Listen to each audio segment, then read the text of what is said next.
Did you come to that conclusion after sharing directly with her? No, silly. Harry and Meghan shared directly with us.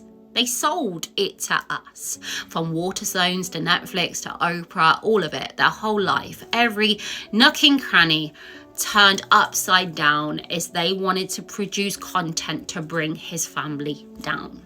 And for me, someone like me who grew up in abuse, who understands that when someone comes into your life and they choose to flip it upside down for whatever reason, whether it be greed or that need, that a riptide will roll out. Relationships were never the same. It damages it. You know, for me also, growing up in abuse, I hear the little red flags, the way they slowly confuse, manipulate and do all of that, you know, little bits where Harry leaked it out in his book without even realising, innocent as it looks, as, you know, Meg saying to him, you're no longer a spare and you're now a man, for that I love you. For me, I got a radar going off. What is going on? That's not okay, you know, skin on skin with his baby girl, and this is what she gets to say. This is the moment where you point out that word which he's told us caused him so much pain.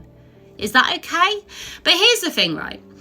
I felt a kind of way based off my life experience up until today about seeing this happen. But also next to that was me being a UK citizen. The monarchy, the royal family being my national identity, growing up with the Queen, parties in the street, all of that, celebrating them. As we all celebrated Harry and Meghan's wedding day also. I felt defensive, I felt protective, I wanted to speak out, again, the truth against lies. But I understand also that you, for whatever reason, your own life experience has brought you to this point today where you feel that same feeling when you see me speak out in this way. You feel defensive, you feel angry and frustrated with me. You feel like you want to protect Harry and Meghan. So are you and me any different? Are we actually any different, or are we just being human beings where our emotional reactions can be quite strong when someone does something that you don't like, you know? And also it's really good for me to do posts like this because what I'm actually passionate about is the aftermath of abuse, and the fact that many people, when living that, it's survival, you know? You're just getting through. You don't really stop and think, but once you're out, you have lots of time to process. But it's hard to process when you're stuck in this same onslaught in your head, in your minds of yesterday. So you find yourself feeling responsible for everyone's reactions in every way. You take the blame, you apologise to chairs in an instant, and you just want to nip it in the buds as you're scared of the backlash.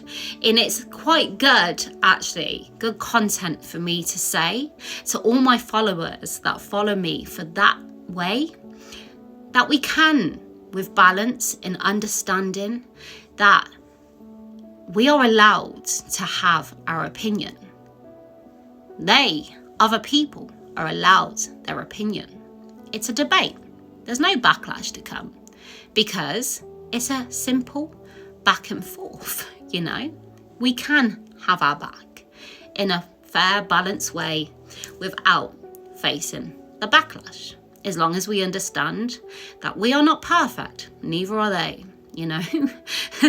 That not all will agree with us, but that's okay because we won't agree with everyone else today. We are all born into different walks of lives, and that will lead us to a different understanding of what goes on in front of our eyes. And I suppose that's about it. That's all I gotta say. And thank you for this. And just quickly, I just want to add, you don't get to do this on Meghan's Instagram. The comments are gone. It's a window shop event where people get to come and applaud in support. No comments back and forth, is there? Because she doesn't want to hear that. She doesn't want to find growth. She doesn't want to learn. She doesn't understand that other people see it differently to her. My say, my way, and that's her only way. Another red flag that I see placed out before me today.